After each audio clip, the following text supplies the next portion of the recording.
दोस्तों, जो भी पुरुष अपनी पत्नी की यह चीज रात में देखता है तो वह कभी भी अपनी जिंदगी में धोखा नहीं खाता है। नमस्कार दोस्तों, एक बार फिर से स्वागत है आप सभी का हमारे चैनल भक्ति बलवान पर। दोस्तों, एक बार सच्ची श्रद्धा से कमेंट पर हर हर महादेव जरूर लिखें। दोस्तों, जो भी स्त्रियां रात के समय अपने पति के साथ बिस्तर पर नहीं सोती हैं, तो उन स्त्रियों के लिए यह जानकारी बहुत ही महत्वपूर्ण है। मित्रों, जो स्त्रियां अपने पति से किसी कारणवश नाराज रहती हैं और अपने पति के साथ रात्रि में बिस्तर पर नहीं सोती है, तो वह सभी स्त्रियों इस वीडियो को पूरा जरूर देखें, क्योंकि आज की यह वीडियो आपके लिए बड़ी ही ज्ञानवर्धक है। तो दोस्तों, आपका ज्यादा समय ना लेते हुए कहानी को शुरू करते हैं। प्रिय दर्शक बंधुओं, एक समय की बात है, एक गांव में एक सेठ अपनी पत्नी के साथ रहा करता था। मित्रों, यह तो आप सभी को पता ही होगा कि हर मनुष्य के जीवन में उतार चढ़ाव आता रहता है। इसी तरह से वह सेठ किसी जमाने में बहुत अधिक धनवान हुआ करता था और वह सेठ बहुत दान पुण्य किया करता था।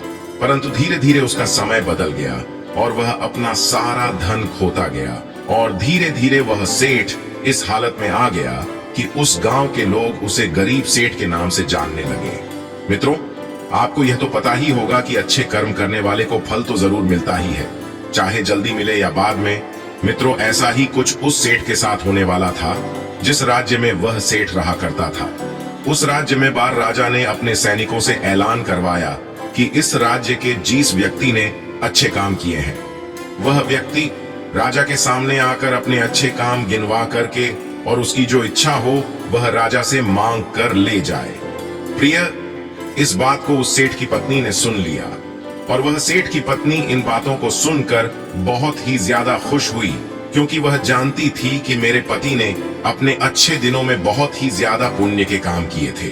जब सेठ की पत्नी ने यह बातें जाकर उस सेठ से कही, तो वह सेठ भी इन बातों को सुनकर बहुत खुश हुआ और वह सेठ अपनी पत्नी से कहने लगा, यदि ऐसा है तो हमें बहुत ही बड़ा इनाम मिलना चाहिए, क्योंकि हमारे दान पुण्य की सूची बहुत बड़ी है।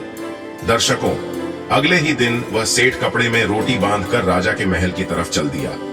मित्रों, सेठ के गांव से राजा का महल काफी दूरी पर था और रास्ता बहुत ही ज्यादा लंबा था। जब वह सेठ चलते चलते थक गया तो वह एक वृक्ष के नीचे बैठकर आराम करने लगा और कपड़े से रोटी निकालकर खाने की सोच रहा था। तभी उसके सामने एक गाय और उसका बछड़ा आया। सेठ के हाथ में रोटियां देखकर वह गाय और उसका बछड़ा उसके सामने आकर खड़े हो गए और उनके इस तरह से देखने से वह सेठ समझ चुका था कि ये गाय और बछड़ा पूरी तरह से भूखे हैं और यह गाय मेरे से रोटी मांग रही है। दर्शकों, उस सेठ के जमाने में उस सेठ के पास बहुत गाय थी, इसलिए वह सेठ गायों के बारे में बहुत ही अच्छे तरीके से जानता था।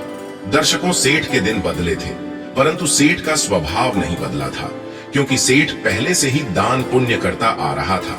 इसलिए सेठ को उस गाय पर दया आ गई और सेठ जो अपने साथ 4 रोटियां बांधकर लाया था, उनमें से 2 रोटियां उसने गाय को खिला दी और वह गाय इन रोटियों को खाने के बाद एक बार फिर सेठ की तरफ देखने लगी। दर्शकों, उस सेठ के मन में यह विचार आया कि यह गाय तो बहुत ज्यादा ही भूखी लग रही है। उसके बाद उस सेठ ने अपने पास बची दोनों रोटियों को भी गाय को खिला दी और सेठ पानी पीकर आगे की यात्रा के लिए चल दिया। जब वह सेठ राजा के दरबार में पहुंचा तो राजा ने उस सेठ से उसका नाम पता पूछा और सेठ से राजा ने अच्छे कर्मों के बारे में बताने को कहा। मित्रों, उसके बाद सेठ ने राजा को प्रणाम किया और अपने अच्छे कर्मों के बारे में राजा को बताना शुरू किया। सेठ कहने लगा कि हे महाराज, मैंने गरीब व्यक्तियों की हमेशा सहायता की है और मैंने अपनी जिंदगी महात्माओं की सेवा की है। दर्शकों, इस तरह से हजारों काम बताने के बाद वह सेठ कहने लगा कि है महाराज, यह थे मेरे अच्छे काम। यदि बदले में आप मुझे कुछ दान देना चाहें तो दे सकते हैं प्रिय बंधुओं। कुछ देर सोचने के बाद वह राजा उस सेठ से कहने लगा कि हे सेठ, यदि तुम्हारे और भी कोई अच्छे काम बचे हो तो उन्हें भी बता दो, क्योंकि तुमने अभी तक जो काम बताए थे उनको मैं अच्छे कामों में नहीं गिनता। तब सेठ राजा की ऐसी बातें सुनकर दुखी होने लगा और राजा के सामने हाथ जोड़कर कहने लगा कि महाराज, यदि मेरे द्वारा बताए गए काम आपको अच्छे नहीं लग रहे तो मेरे लिए बाकी कामों के बारे में बताना आपके लिए पूरी तरह से बेकार होगा। आप मुझे आज्ञा दीजिए, मैं यहाँ से वापस चला जाता हूँ प्रिय बंधुओं। वह सेठ ऐसी बातें कहकर दरबार को छोड़कर जाने लगा। तब राजा के एक सैनिक ने जाकर राजा से कुछ कहा और उस बात को सुनकर के राजा ने उस सेठ को वापस बुलाया और राजा कहने लगा कि हे सेठ, तुमने आज के अच्छे काम के बारे में तो बताया ही नहीं। दर्शकों, राजा की बात सुनकर वह सेठ कहने लगा कि महाराज, आज मैंने कोई भी अच्छा काम नहीं किया, तो भला मैं आपको क्या बताऊं। तब राजा ने उस सैनिक से सारी घटना बताने के लिए कहा जिसके बारे में उस सैनिक ने राजा को बताया था। तब वह सैनिक खड़ा हुआ और राजा से कहने लगा कि हे महाराज, जैसा कि मैंने आपको अभी बताया, मैं उसी गांव में रहता हूं जहां पर यह सेठ उस पेड़ के नीचे आराम करने के लिए बैठा था और मैंने देखा कि सेठ ने अपना सारा खाना उस गाय के लिए खिला दिया और स्वयं बिना खाए यहाँ चला आया। तब सेठ को पता चला कि राजा इस बात के बारे में पूछ रहा था। तब वह सेठ हाथ जोड़कर राजा से कहने लगा कि किसी गाय को खाना खिलाना कौन से पुण्य का काम होता है। और इस बात को उसके बाद में वह राजा कहने लगा कि मैं भी अपने गुरु के कहने के अनुसार ऐसे कामों को दान पुण्य मानता हूँ। जिनको करके व्यक्ति दान पुण्य नहीं समझता, उनको मैं दान पुण्य मानता हूँ। जो तुमने आज हमारे पास आने से पहले जो दान किया था, वह तुम्हारे हजारों दान पुण्य में से सबसे बड़ा दान है और इसी काम के कारण तुम सबसे बड़े इनाम के हकदार हो। दर्शकों, उसके बाद में उस राजा ने उस सेठ को अपना मंत्री बना लिया। मंत्री बनने के बाद सेठ बहुत प्रसन्न हुआ और वापस जाकर अपनी पत्नी को बताया और सेठ कहने लगा कि हे भाग्यवान, आज राजा साहब ने मुझे अपना मंत्री बना लिया। तब सेठ की बातें सुनकर उसकी पत्नी भी बहुत प्रसन्न हुई और उसकी पत्नी कहने लगी कि भगवान, आज तुमने मेरी सुन ली। प्रिय बंधुओं, अब तो वह सेठ राजा के साथ में उसका सहपाठी बनकर रहने लगा। वह राजा उस सेठ पर बहुत विश्वास करता था और उस राजा को पता था कि यह सेठ अपने जीवन में कभी भी हमारे साथ विश्वासघात नहीं करेगी। और वह राजा हर काम उस सेठ को सौंप देता था और वह सेठ राजा के हर काम को बड़ी ही ईमानदारी से करता था और अपनी देख रेख में करवाता था। प्रिय बंधुओं, एक दिन की बात है, राजा के साथ में वह सेठ राज्य दरबार में बैठा हुआ था। तभी अचानक से वहां पर एक सैनिक आता है और राजा से कहता है कि हे राजन, आपसे एक महात्मा मिलना चाहते हैं। तब राजा ने आदेश दिया कि उन्हें पूरे सम्मान से हमारे पास में लेकर आओ और वह सैनिक उन महात्मा को पूरे सम्मान के साथ राजा दरबार में ले आता है।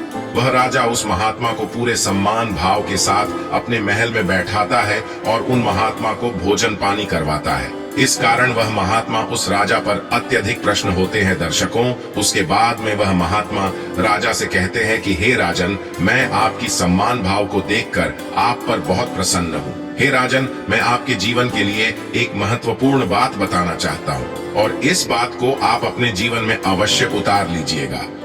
महात्मा कहने लगे, इस संसार के हर एक व्यक्ति को अपनी स्त्री को भद्र भांति खुश रखना चाहिए और बहुत ही अच्छे संबंध रखने चाहिए।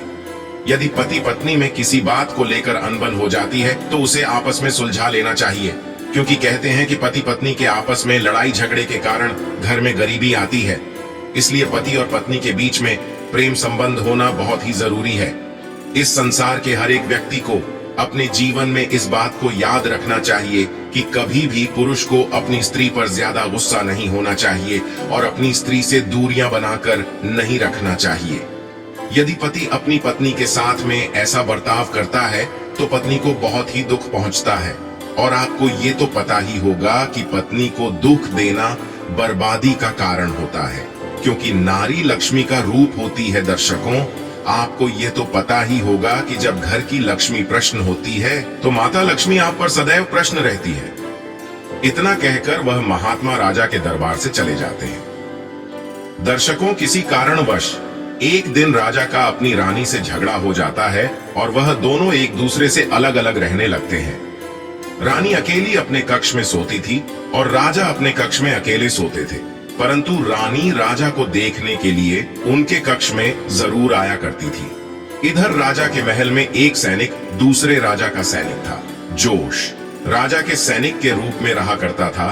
दर्शकों, जब उस सैनिक को इस बात का पता चल जाता है कि राजा और रानी के बीच में झगड़ा चल रहा है तो वह दूसरे राजा का सैनिक फायदा उठाने की कोशिश करता है और राजा को मारकर उसका राज हड़पना चाहता है। एक दिन वह सैनिक अपने साथियों के साथ राजा के कक्ष में राजा को मारने के लिए आ जाता है, क्योंकि वह राजा अपने कक्ष के अंदर अकेला सो रहा था और राजा के साथ में रानी नहीं थी। तभी वह दूसरे राजा का सैनिक राजा के कक्ष में आ गया और समयव रानी राजा के कक्ष की ओर आ रही थी। दर्शकों, जैसे ही रानी ने देखा कि एक सैनिक राजा को मारने के लिए उनके कक्ष की ओर जा रहा है, तब वह रानी अपने सैनिकों को भेजकर उस सैनिक को पकड़वा लेती है। और जब सुबह होते ही राजा को इस घटना के बारे में पता चलता है, तब राजा रानी का शुक्रिया करता है और राजा उस महात्मा की बात याद आती है। उस महात्मा ने राजा से कहा था कि इस संसार के पति और पत्नी को एक साथ सोना चाहिए, क्योंकि ऐसा करने से कभी जान का खतरा नहीं होता है। यदि दर्शकों, रानी सही समय पर नहीं आती तो राजा की जान चली जाती। इसलिए सदैव अपनी पत्नी से प्रेम से रहना चाहिए। प्रिय बंधुओं, अगर आपको यह वीडियो पसंद आई हो तो एक बार सच्ची श्रद्धा से कमेंट में हर हर महादेव जरूर लिखें। धन्यवाद।